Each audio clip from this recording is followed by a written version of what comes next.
ویسے تو ہمارے اوپر اللہ کی نعمتیں بے حد و حساب ہیں۔ ہم ہر لمحہ دونوں ہاتھوں سے ان نعمتوں کی خزانے لوٹ رہے ہیں، لیکن دنیا اور دنیا کی ہر نعمت بس اسی وقت تک ہماری ہے جس وقت تک سانس آ رہی ہے۔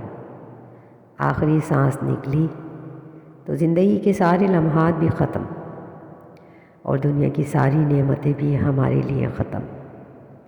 جو چیز زندگی کے ان فانی لمحات کو لازوال زندگی میں ان ختم ہونے والی نعمتوں کو ہمیشہ باقی رہنے والی نعمتوں میں بدل سکتی ہے، وہ صرف اور صرف قرآن کی نعمت ہے۔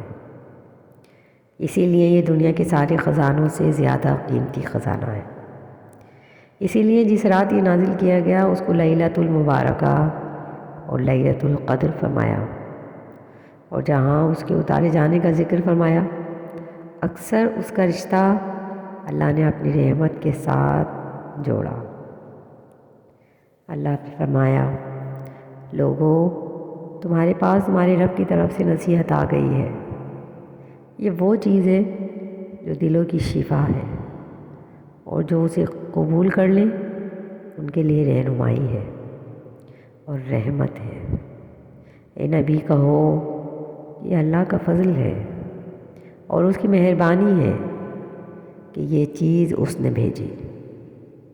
اس پر تو لوگوں کو خوشی منانی چاہیے۔ یہ ان سب چیزوں سے بہتر ہے جنہیں لوگ سمیٹ رہے ہیں۔ سورۃ یونس۔ سب دن اور سب مہینے ایک جیسے ہوتے ہیں، یہ سب اللہ کے پیدا کیے ہوئے ہیں اور ان کے درمیان کوئی فرق نہیں ہوتا، لیکن بعض لمحات ایسے آتے ہیں جن کے ساتھ ساری انسانیت اور ساری کائنات کا مقدر وابستہ ہوتا ہے۔ ایسا ہی لمحہ وہ تھا جب غار حرا میں ہدایت الہی کی پہلی کرن داخل ہوئی اور نبی کریم صلی اللہ علیہ وسلم ان کے امین اور حامل بنے۔ اسی عظیم لمحے کا امین ہے رمضان المبارک کا مہینہ، اور یہی ہے رمضان المبارک کی عظمت اور برکت کا راز۔